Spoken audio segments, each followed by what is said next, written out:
मनपूर्वक स्वागत करतो आणि मी माझ्या वाणीला विराम देतो. जय हिंद, जय महाराष्ट्र, लाल सलाम. धन्यवाद बाळाराम पाटील साहेब. यानंतर ज्यांचा आवाज ऐकण्यासाठी आपण सारे जण उत्सुक आहात तो मराठी मनाचा मानबिंदू आदरणीय राजसाहेब ठाकरे यांना माझी विनंती आहे की आपण आम्हाला संबोधित करावं. जोरदार टाळ्यांनी स्वागत करूया आदरणीय राजसाहेब ठाकरे यांचं.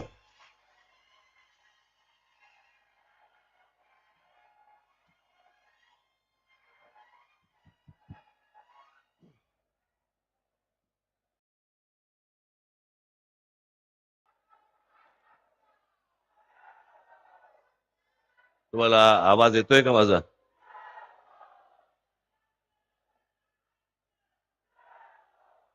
माझा आवाज येतोय सगळ्यांना?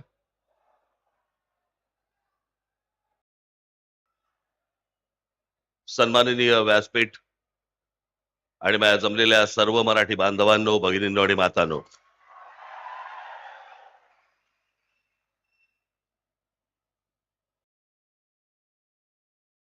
गेले 2 दिवस जरा थोडीशी तब्येत नरम आहे.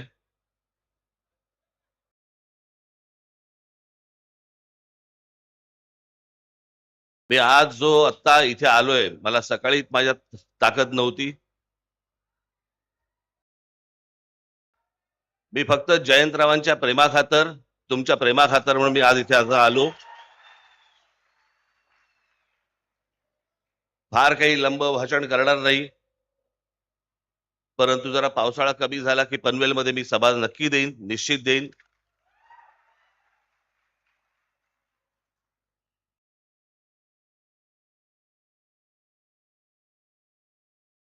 पण काय झालंय ते हल्ली डॉक्टर सांगत नाहीत. पूर्वीचे आजार कसे आपले ताठ मानेने नाव घेऊन समोर यायचे, हल्लीचे येतच नाहीत. हल्लीचे आजार आणि सध्याचं महाराष्ट्राचं राजकारण फारसं काही वेगळं नाहीये. हा या पक्षातून त्या पक्षात गेला, तो त्या पक्षातून त्या पक्षात गेला. मग आपण म्हणतो काय झालं? व्हायरल होता.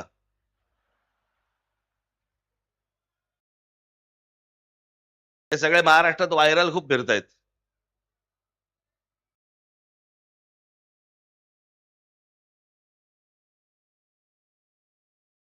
स्वातंत्र्य मिळायच्या अगोदर जवळपास 12 दिवस 13 दिवस अगोदर ज्या पक्षाची स्थापना झाली तो शेतकरी कामगार पक्ष.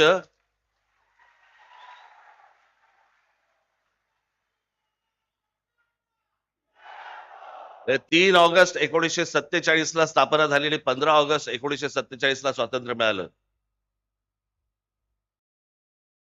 महाराष्ट्रामधला स्वातंत्र्यपूर्व काळातला निर्माण झालेला हा एकमेव राजकीय पक्ष.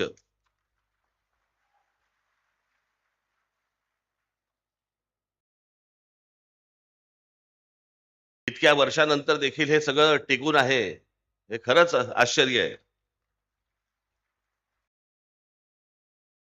मला अजूनही आठवतंय की 1981 साली शिवसेनेचं पहिलं अधिवेशन मुंबईला झालं होतं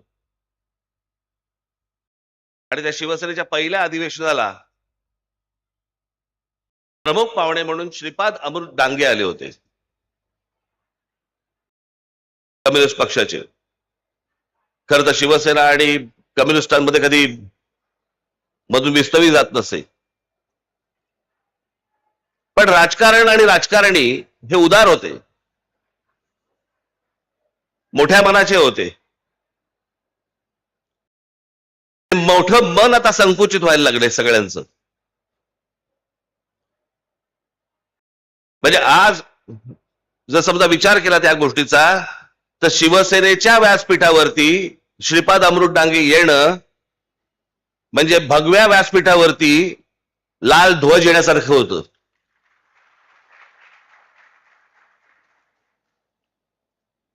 आणि आज लाल ध्वजाच्या व्यासपीठावरती 2 भगवे ध्वज हे त्या व्यासपीठावरती आलेले आहेत.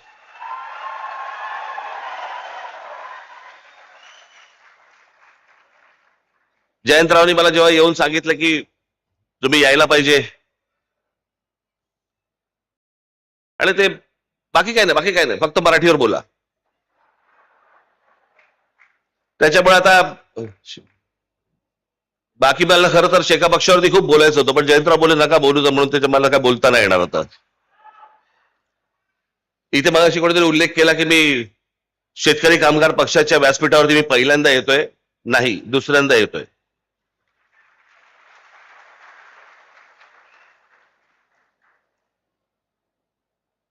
पाच वर्षापूर्वीच्या लोकसभेच्या निवडणुकीला मी जयंतरावांच्या प्रचाराला पण आलो होतो.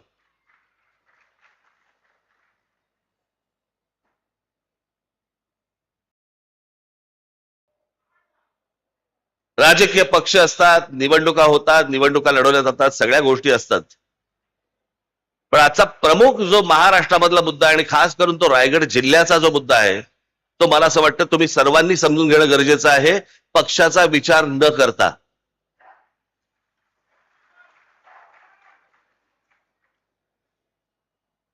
आज ज्या प्रकारे या संपूर्ण रायगड जिल्हा हे अटल सेतू वगैरे झालंय, जेव्हा जेव्हा चांगले रस्ते ज्या वेळेला आलेले आहेत त्यावेळेला जर राज्यकर्त्यांचं लक्ष नसेल तर तो प्रदेश बर्बाद व्हायला वेळ लागत नाही.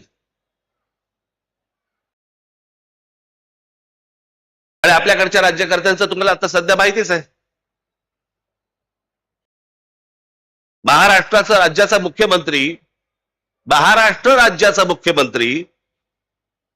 महाराष्ट्रात लहान मुलांना हिंदी कशी आणता येईल आणि शिकवता येईल याचा विचार करतोय. पण महाराष्ट्रामध्ये जे काम धंद्यासाठी येत आहेत त्यांना मराठी कशी येईल याचा विचार नाही मुख्यमंत्र्यांच्या मनात.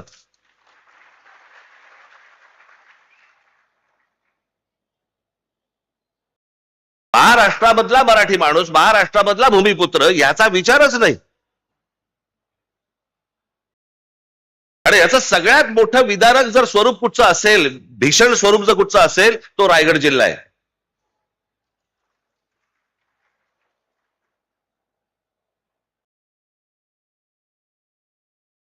आज या रायगड जिल्ह्यामधल्या अनेक शेतकऱ्यांच्या जमिनी चालल्या आहेत. कुठे चालल्या आहेत, काय चालल्या आहेत? जमिनीचे व्यवहार करणारे पण आपलेच, कुंपणच शेत खात आहे.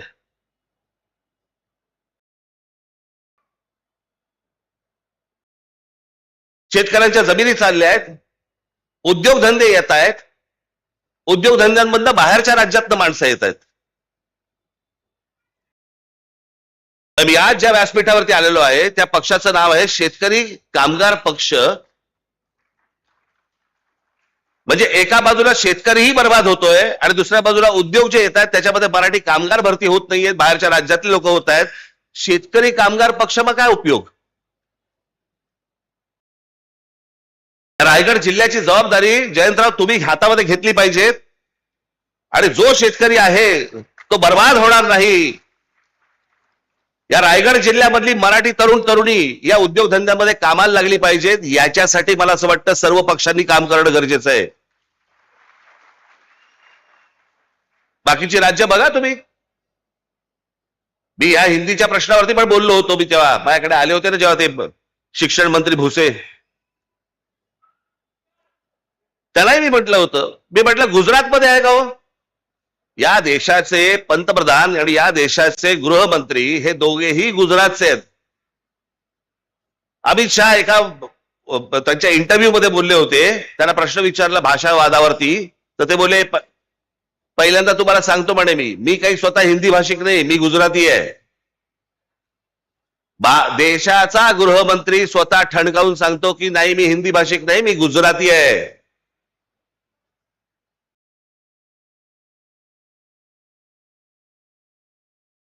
आज पंतप्रधान नरेंद्र मोदी झाल्यानंतर महाराष्ट्रामधले अनेक प्रकल्प गुजरातमध्ये गेले. डायमंड मार्केट गुजरातमध्ये गेलं.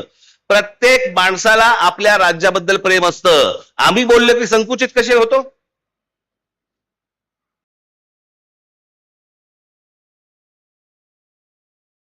मी जेव्हा त्याला सांगितलं, म्हटलं तुम्ही आता हिंदी आणायचा प्रयत्न करताय, गुजरातमध्ये आहे का हिंदी? ते बोलले नाही गुजरातमध्ये नाही हिंदी. म्हटलं मग महाराष्ट्रात का आणताय?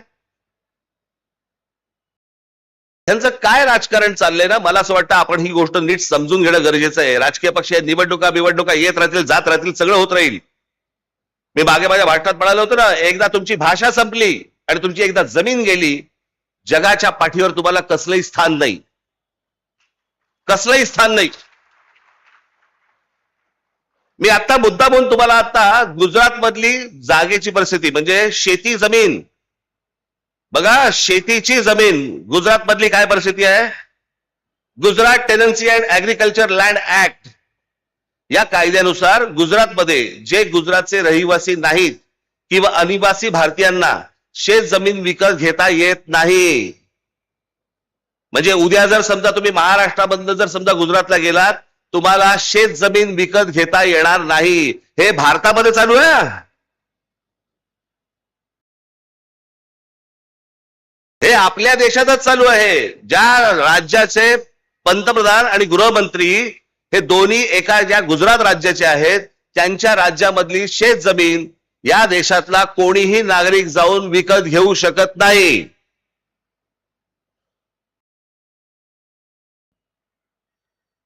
समजा ती विकत घ्यायची असेल तर फेमा नावाचा कायदा आहे, त्याच्या अंतर्गत रिझर्व्ह बँकेकडनं विशेष परवानगी घ्यावी लागते. प्रत्येक जण आपल्या राज्याचा विचार करत असतो, प्रत्येक जण आपल्या राज्यातल्या माणसांचा विचार करत असतो. आम्ही का नाही करायचा.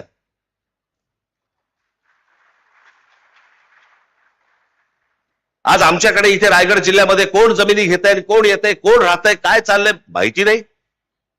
ठाणे जिल्ह्यामध्ये आमच्या कोण येतंय, कोण राहतंय, कोण जमिनी विकत घेते माहिती नाही.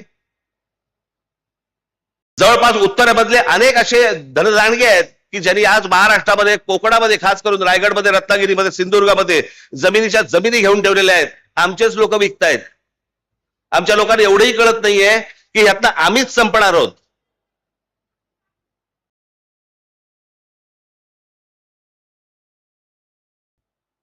माझी तुम्हाला सगळ्यांना विनंती आहे, याच्या पुढे उद्योगधंद्यासाठी जर जमिनीसाठी जर तुमच्याकडे लोक आले, तुमच्या जमिनी नुसत्या विकायच्या नाहीत. त्याला म्हणा आम्ही जेवढे शेतकरी आहोत तुमच्या कंपनीमध्ये आम्ही पार्टनर म्हणून येणार. आमची मुलं तर लागतीलच लागतील तुमच्याकडे कामाला, पण अशा फोकटच्या फाकट आम्ही नुसत्याच जमिनी देणार नाही तुम्हाला. आज या गोष्टी जर नाही वाचवल्या आपण, आपल्या हातात काहीही राहणार नाही. उद्या याच ठिकाणी, याच रायगडमध्ये अमराठी नगरसेवक निवडून येतील, अमराठी आमदार निवडून येतील, अमराठी खासदार निवडून येतील. मी जो त्या दिवशी माझ्या एका सभेमध्ये मी सांगितलं ना की हा धोका सगळा अख्खा ठाणे जिल्ह्याला विळखा पडलेला आहे.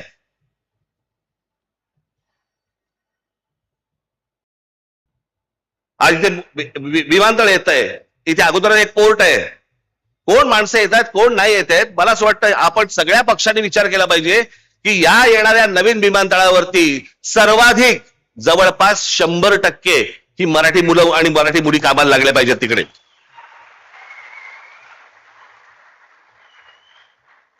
बाहेरून कोणीतरी उद्योगपती येणार, तुमच्याकडच्या जमिनी घेणार, तुमच्याकडचे धंदे घेणार आणि वाटेल तो थैमान घालणार.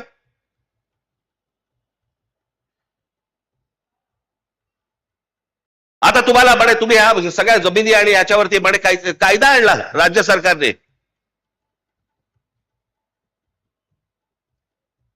तुम्ही कोण आहात तर अर्बन नक्षल आहात, शहरामध्ये राहणारे नक्षल. तुम्ही जर विरोध केला, कुठच्या प्रकल्पाला विरोध केला तर सरकार तुम्हाला अटक करू शकतं. एकदा करूच देत.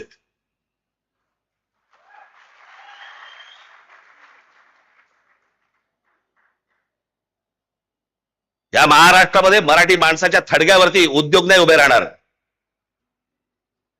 उद्योग आणायचे असतील तर मराठी माणसाचा मान सन्मान राखूनच तुम्हाला उद्योग आणावे लागतील, त्याशिवाय तुम्हाला आणता येणार नाहीत.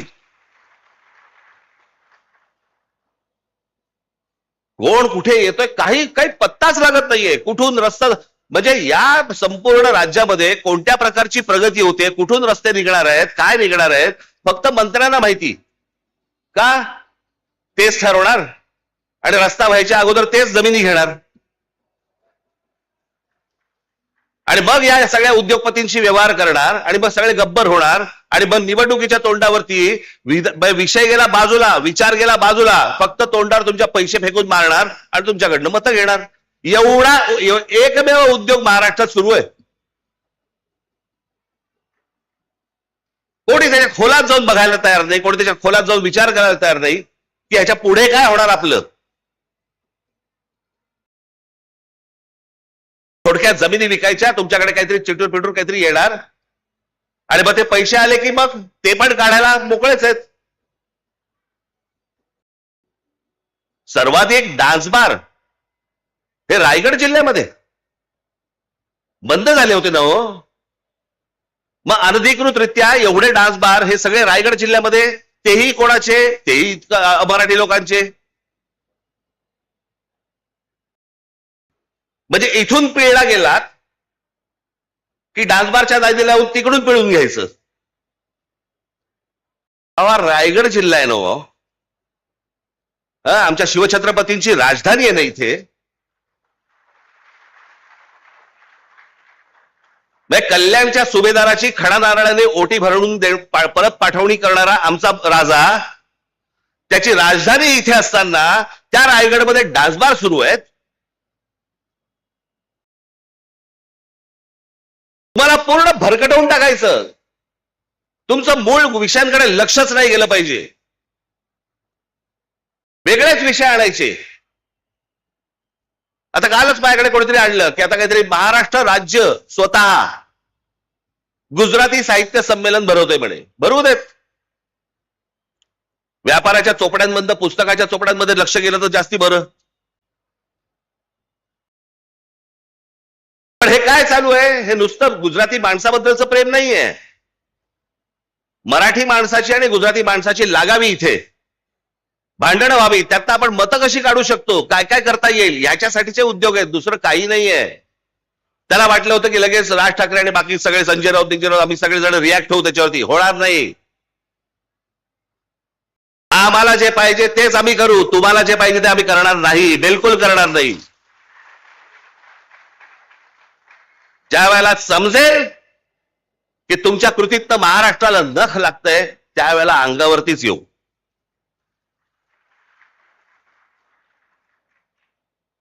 आज जो तुमच्याकडे समोर आलोय तो फक्त एवढ्यासाठीच आलोय, कान बंद ठेवू नका, डोळे बंद ठेवू नका. आपल्या आजूबाजूला काय नक्की चालू आहे याच्यावर तुमचं बारीक लक्ष असलं पाहिजे. खास करून माझ्या तरुणींना आणि तरुणांना मी सांगेन की काय चालू आहे रायगड जिल्ह्यामध्ये याच्यावर लक्ष ठेवा. तुम्ही विकले जातात. तुमच्या पायाखालची जमीन निसटतेय. उद्या तुमची भाषा पण निघून जाणार इकडनं. आणि मग नंतर कालांतराने, मी नेहमीच सांगत होतो, कालांतराने पश्चातापाचा हात फक्त कपाळावरती मारत बसावा लागेल तुम्हाला. दुसरं तुमच्या हातामध्ये काही राहणार नाही. पैसे कमवले पाहिजे. पैसे प्रत्येकाने कमवले पाहिजेत. तुमच्या प्रत्येकाकडे पैसे आले पाहिजेत. तुमची कुटुंब उभी राहिली पाहिजेत. सगळ्या गोष्टी उभ्या राहिल्या आहेत. महाराष्ट्र विकून नाही.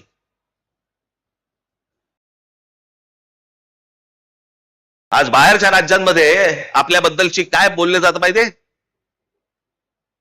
अत्यंत लाज वाटते मला, लाज.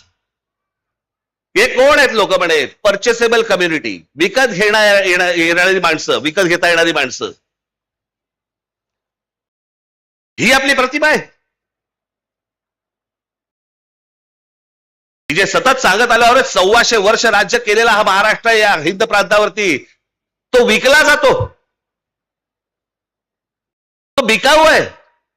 त्यातली माणसं विकली जातात. आपलं सगळं जमीन बिमीन, सगळं भाषा भिषा, सगळ्या गोष्टी सोडून द्यायला तयार होतो. असा आपण आपला महाराष्ट्र आहे. कशासाठी पुतळे ठेवायचे शिवाजी महाराजांचे? डेकोरेशन म्हणून.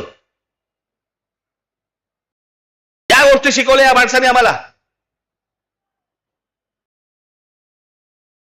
म्हणजे फारसी शब्द या महाराष्ट्रामध्ये असू नये याच्यासाठी स्वतःचा राज शब्द कोश काढणारा हा माणूस, ज्याने तुम्ही मराठीत बोललं पाहिजे म्हणून सांगितलं, त्या महाराष्ट्रामध्ये आम्ही आमची भाषा विसरतोय, आमच्या जमिनी घालवतोय, आमचं सत्व घालवतोय, आमचा स्वाभिमान घालवतोय. एक बाबासाहेब पुरंदरेचं एक फार छान वाक्य होतं, ज्या वेळेला स्वाभिमान शून्य माणसं ज्यावेळेला होतात ना, त्याला उरतात फक्त जिवंत प्रेत. तुम्ही जिवंत प्रेतांसारखे असता कामा नाहीत. हा महाराष्ट्र आहे. देशाला दिशा देणारा महाराष्ट्र आहे. त्याची स्वतःची दशा होता कामा नये. तुम्ही जिवंत असलं पाहिजेत. तुम्ही मोठे झाले पाहिजेत, पण महाराष्ट्र विकून नाही मोठे होता का मग तुम्ही? इतरांच्या आहारी जाऊन नुसत्या फक्त जमिनी देऊन टाकायच्या, दुसरे उद्योग येत आहेत, बाहेरची माणसं येत आहेत. इथे महाराष्ट्रावरती तुम्ही बोलत असता की बिहारांच्या विरोधात आणि उत्तर प्रदेशांच्या विरोधात. अहो, गुजरातमध्ये आता दोनदा झालं, दोनदा मी त्याशी म्हटलं ना, दोनदा बिहारांना हाकलून दिले. पहिल्या वेळेला 20,000 लोकांना हाकलून दिले. 20,000 लोक. कोणी ते आंदोलन केलं होतं, तो काय नाव त्याचं आमदार, अल्पेश ठाकूर, त्याने आंदोलन केलं गुजरातमध्ये. बातम्या नाहीत. बिहारी लोकांना हाकलून दिले, जवळपास 20,000 लोकांना हाकलून दिले. त्या अल्पेश ठाकूरला नंतर भारतीय जनता पक्षामध्ये घेतलं गेलं आणि त्याच्यानंतर त्या अल्पेश ठाकूरला गुजरातमध्ये त्याला आमदार केलं गेलं. म्हणजे 20,000 बिहारांना हाकलून देणाऱ्या माणसाला गुजरातमध्ये जर समजा सत्कार होतो, जेव्हा राज ठाकरे बोलतो तो संकुचित देशद्रोही कसा असतो? आत्ता पण परत बिहारांना हाकलून दिले. म्हणजे आपापली राज्य कशी व्यवस्थित ठेवतात बघा, आणि आमच्या राज्यामध्येच फक्त हे गोंधळ घालायला येत आहेत की तुम्ही हिंदी शिकली पाहिजे, बाहेरच्या राज्यातल्या लोकांना घेतलं पाहिजे. या सगळ्या गोष्टी आत्ता सुरू आहेत. माझी तुम्हाला सगळ्यांना विनंती आहे, मी ज्याला इथे सभा घेईन त्याला मी बाकीच्या इतर सगळ्या गोष्टी बोलीनच, परंतु आजच्या या जयंतरावांच्या आमंत्रणाच्या निमित्ताने, तुमच्या पक्षाच्या वर्धापन दिनाच्या निमित्ताने मला तुमच्यासमोर येता आलं. 2 शब्द तुमच्यासमोर मला बोलता आले. माझी तुम्हाला सगळ्यांना विनंती, हात जोडून विनंती आहे की जागे राहा, कान उघडे ठेवा, डोळे उघडे ठेवा, सतर्क राहा. आपला महाराष्ट्र विकला जाऊ देऊ नका, एवढीच फक्त विनंती करतो आणि आपल्या सर्वांची मी रजा घेतो. धन्यवाद. जय हिंद, जय महाराष्ट्र. धन्यवाद राजसाहेब. आपण आपल्या मनोगतातून मराठी मनाला साथ घातली त्याबद्दल मी आपला मनःपूर्वक आभारी आहे. राजसाहेबांना